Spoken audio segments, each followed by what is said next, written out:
नमस्कार।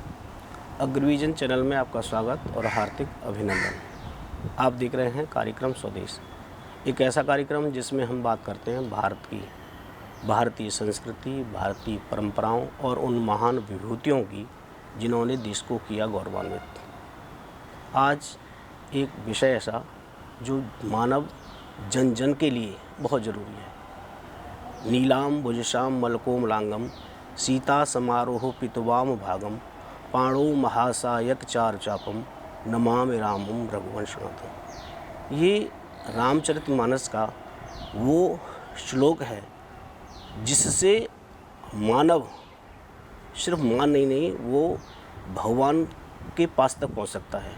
राम में जिसकी आस्था है वो इस मंत्र को पढ़ सकता है। और रामायण जो रामचरितमानस है उसको जिन्होंने लिखा उनकी आज जयंती है। जितने भी महापुरुष हुए हैं उनकी जयंती हम जो कैलेंडर है, जो सरकारी कैलेंडर है, उसके अनुसार नहीं मनाते। श्रावण मास की शुक्ल पक्ष में सप्तमी के दिन गोस्वामी तुलसीदास जी का जन्म हुआ था। आज उनके बारे में और जानने के लिए हमारे साथ हैं शिक्षाविद, विचारक और प्रखर राष्ट्रवादी डॉक्टर नंदकिशोर गर्ग, जिनका राष्ट्र प्रथम एक ध्येय है और हमारे समाज में जो आध्यात्म में रुचि लाने के लिए वो बहुत काम कर रहे हैं। डॉक्टर साहब नमस्कार, स्वागत है आपका। डॉक्टर साहब, गोस्वामी तुलसीदास कहते हैं वो जन जन के कवि थे। आप उनको कवि मानते हैं कि उससे ज़्यादा? कवि कह के तो मैं समझता हूँ उनको कुछ छोटा करना हो जाएगा। एक विलक्षण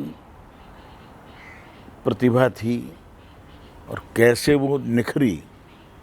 एक सामान्य प्राणी जो अपनी पत्नी के ऊपर इतना ज़्यादा था कि उसकी ससुराल भी पहुंच जाए, बिल्कुल सामान्य प्राणी, तो भगवान ने उससे कुछ कराना था।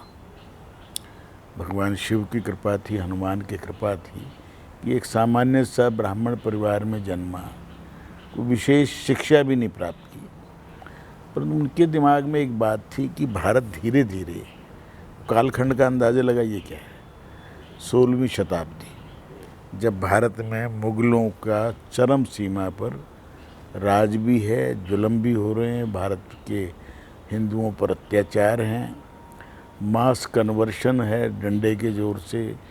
उस समय भक्ति युग जिसको हम आज बोलते हैं, उसी काल में कई संत ऐसे हुए हैं 16वीं शताब्दी में जिन्होंने देखा कि भारत अब शस्त्र से नहीं लड़ पा रहा है, प्रतिकार नहीं कर पा रहा है, तो शास्त्र से कैसे उसको किया जाए।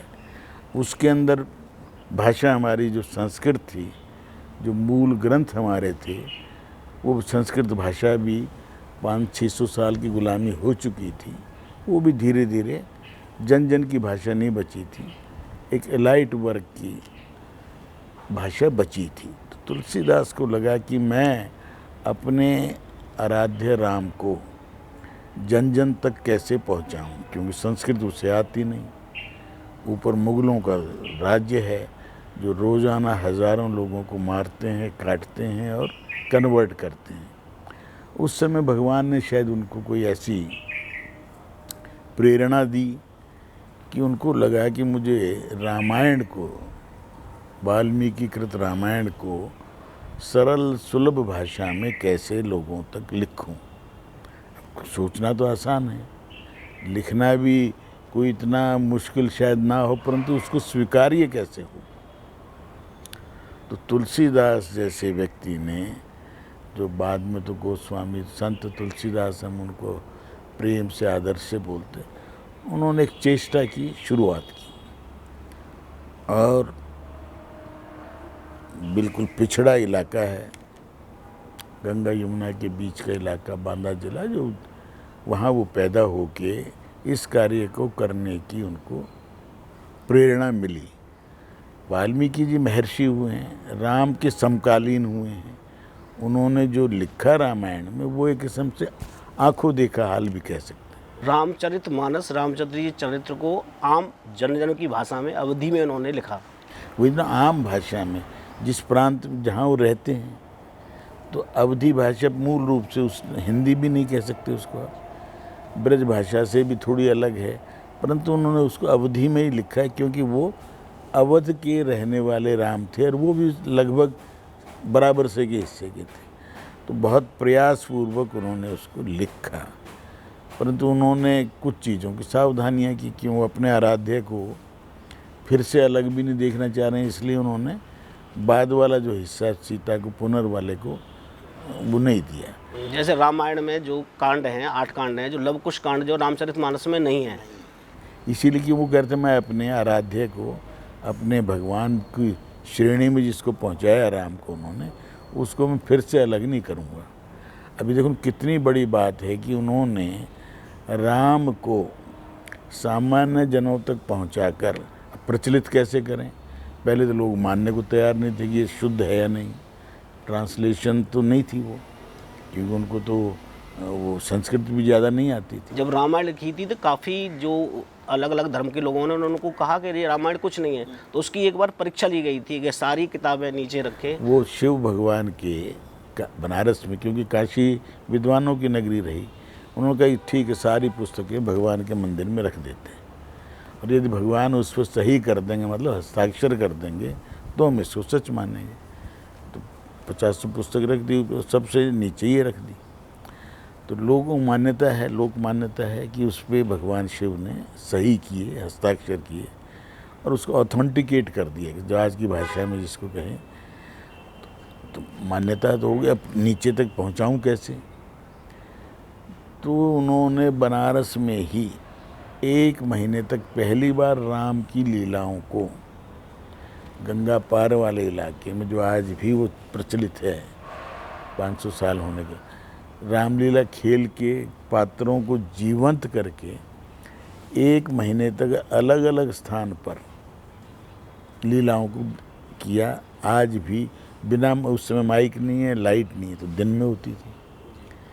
तो उन्होंने एक किस्म से उनकी लीलाओं को जन जन तक पहुंचाने में रामलीला का भी प्रारंभ किया, जो आज उत्तर भारत में तो लगभग हर छोटे बड़े कस्बे में, जो तहसील में, सब जगह लीलाएं हैं।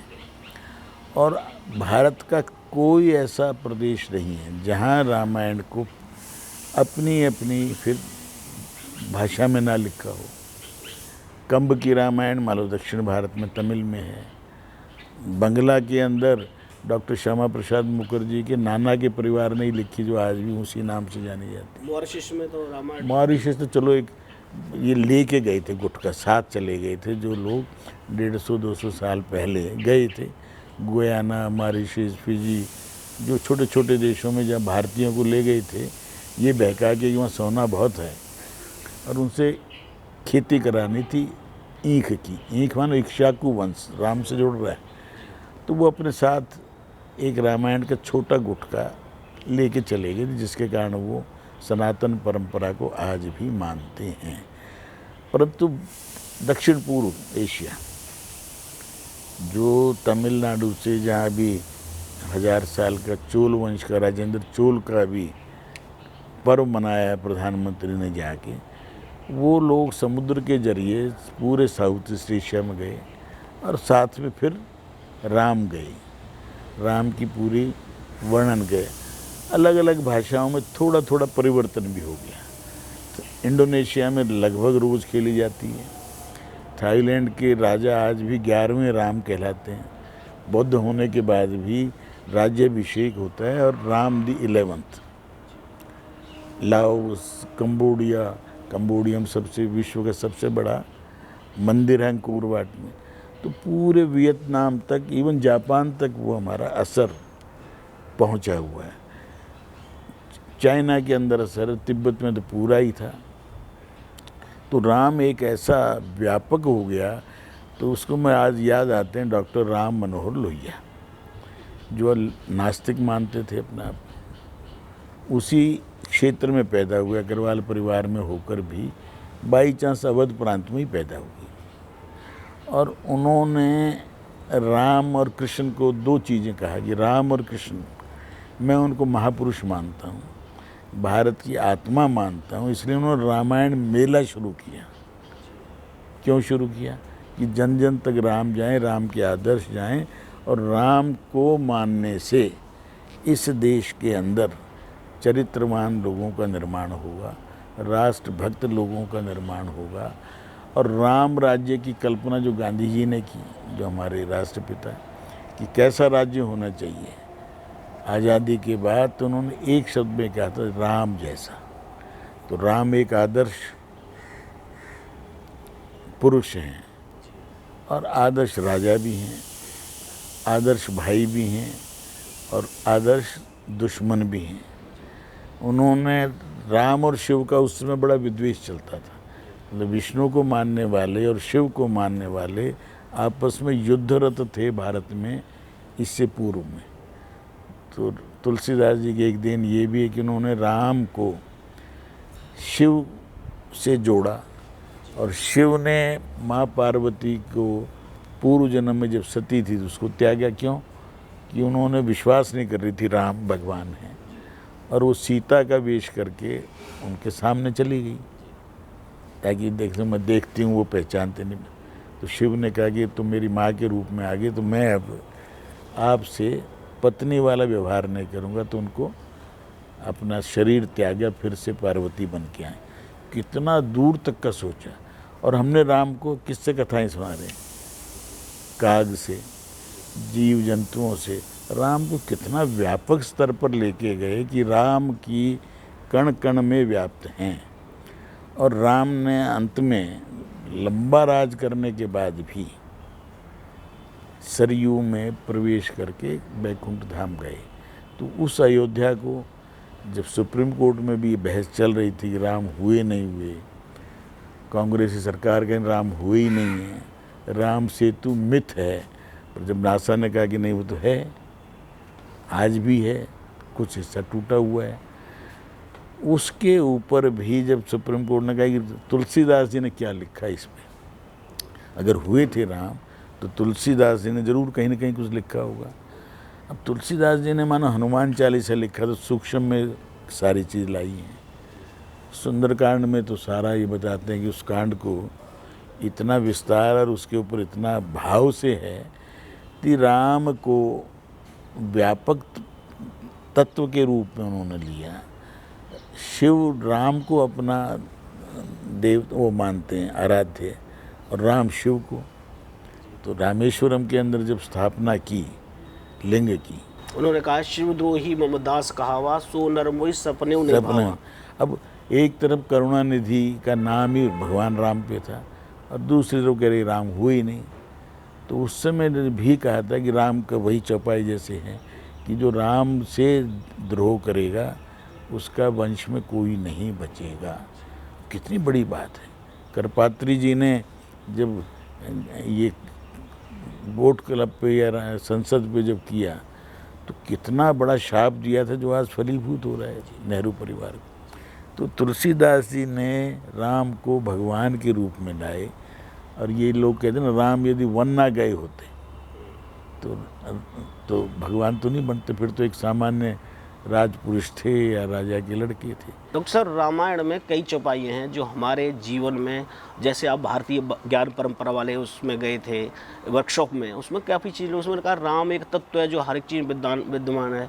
और रामायण में कई चौपाइयाँ हैं जो आज हमारे जो शिक्षा वाले लोग हैं या जो हमारे स्टूडेंट हैं उनको अगर उसका अनुसरण करें तो उनको बहुत फ़ायदा हो सकता है। उसमें एक चौपाई है कि गुरु गृह पढ़न चले रघुराई, अल्पकाल सब विद्याई। लेकिन आप इतना नहीं पढ़ सकते, तो सीधा सीधा कहा है कि कलयुग केवल नाम आधारा, सुमरे सुमरे नर उतरत पारा। तो मतलब इसीलिए मैं तुलसीदास जी ने सूक्ष्म रूप में भी जीवन जीने की सारी कलाएं विधाएं बता दी। बड़े बड़े ऋषि मुनियों से, भारद्वाज ऋषि से जब उनके आश्रम में मिलते हैं, आगे बढ़ते हैं, कहाँ कहाँ नहीं गए और जहाँ गए वहाँ क्या क्या उन्होंने सबको गले लगाया। राम ने आज शबरी को नहीं कौन जानता था। डॉक्टर साहब, रामायण तो बहुत बड़ा एक ग्रंथ है, हमारे जीवन का एक आधार है। आप बच्चों के लिए एक संदेश दीजिए कि वो किस तरह से राममय होने की कोशिश करें। राम का चरित्र ऐसे जिसको हम अडॉप्ट कर सकते हैं, जिसको जिया जा सकता है, मुश्किल नहीं है। और इसीलिए तुलसीदास जी के जो उस पर आधारित लोगों ने, जैसे प्रभात प्रकाशन ने प्रश्नोत्तरी छापी हुई हैं कुछ लोग। इसी ढंग से कई चीज़ें हैं जो संत लोग हैं। अब तो तुलसीदास जी को रसायन शब्द का मालूम था ना, राम रसायन तुमरे पासा सदा रहो रघुपत के दास। इसी ढंग से उनको ग्रेविटेशनल फोर्स का मालूम था। जब वो हनुमान जी को के लिए वो सारे रावण ने वो सेना भेजी जो अजर और अमर है, तो उससे विजय कैसे प्राप्त हो। तो एक प्रसंग आता है कि वो राम उनको सारों को अपनी पूंछ में लपेट के लेके उड़े। कहाँ छोड़े? जहाँ धरती का गुरुत्वाकर्षण 0 हो जाए, और वहाँ जाके छोड़ दिया। तो वो आज भी अधर में मानो लटके हो, जिनसे आज अपने सैटेलाइट और जितने चंद्रयान सूर्य सब बना रहे हैं हम। इसका मतलब उस व्यक्ति के माध्यम से भगवान ने ज्ञान विज्ञान को भी हम तक पहुंचाया, केमिस्ट्री को भी पहुंचाया, फिजिक्स को भी, क्वांटम फिजिक्स को, सारी चीज़ों को यदि अब आज अध्ययन करें विश्वास करके। दिक्कत क्या है कि यदि हम सनातन परंपराओं को इतना भूल गए थे, छोड़ गए थे, और जो उन्होंने कह दिया मैकाले ने उसको सच मान लिया था। हमने उन्हीं के जो जर्मन मैक्स मुलर वगैरह थे उनको नहीं पढ़ा। हमने जो सबसे बड़े वैज्ञानिक आइंस्टीन को शायद ढंग से नहीं पढ़ा, जिन्होंने स्वयं माना है।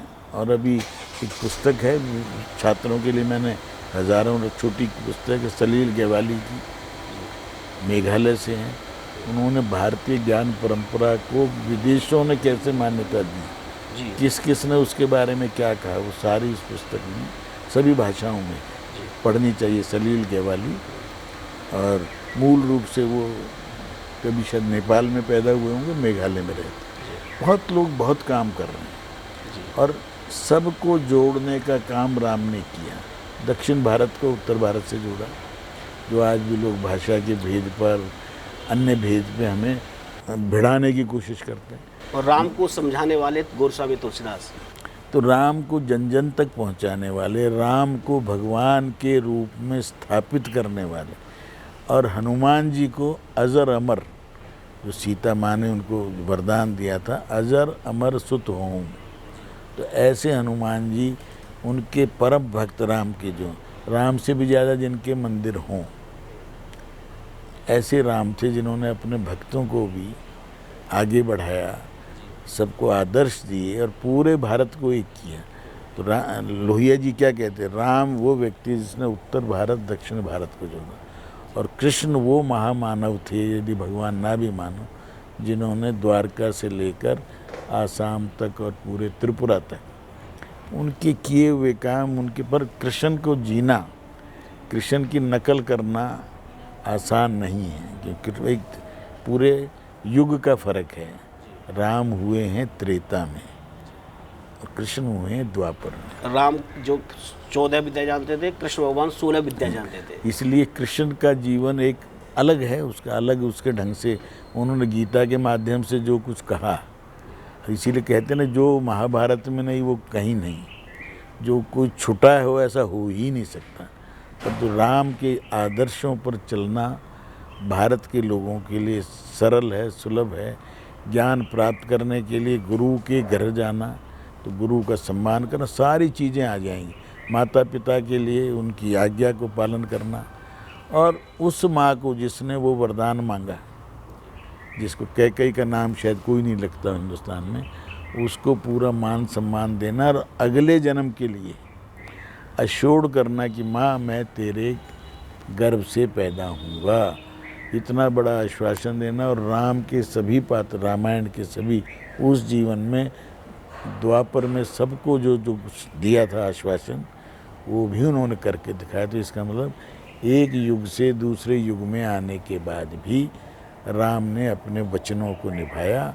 लक्ष्मण छोटे भाई थे, तो उनके मन में कभी था कि बड़े हैं तो मैं राम की, परंतु अगले जन्म में बड़ा भी बना दिया। इसलिए परंतु हनुमान जी दोनों युगों में हैं, क्योंकि वो अजर अमर हैं। और राम के चरित्र से जितना ज़्यादा हम गहरा अंदर जाने की कोशिश करेंगे, विश्लेषण करेंगे, क्यों और कैसे का प्रश्न करें मन में, कोई दिक्कत नहीं। राम को खूब राम का अंदर से प्रश्न लगा के, झड़ी लगा के अपने मन में, फिर उनका खोजें समाधान, उत्तर। वो भी रामचरितमानस में तुलसीदास जी ने कहीं न कहीं सब चीज़ों के उत्तर दिए हैं। और उनकी जन्म जयंती पर उनके कारण भारत में सनातन परंपरा बची रही। ऐसे पूरे भक्ति काल में जितने भी लोग हुए थे, तुलसीदास, सूरदास से लेके नानक बाबा से लेके जितने भी थे, हर जाति में हुए थे। कोई जातियों की सुपीरियरिटी उन्होंने नहीं लाई। उन्होंने तो एक ही बात कही कि सब हरि का भजन करो तो हरि के होंगे। सब भाई हैं, सब एक जैसे हैं। और किसी का ऊपर, लंका में भी एक नमो लक्ष्मण रोचते अपि स्वर्णमयी लंका, जननी जन्मभूमिश्चे स्वर्गादपि गरीयसे। जननी जन्मभूमि स्वर्ग से महान है, और उसके ही हम रहेंगे। किसी दूसरे का हमें ना सोना चाहिए, ना भूमि चाहिए।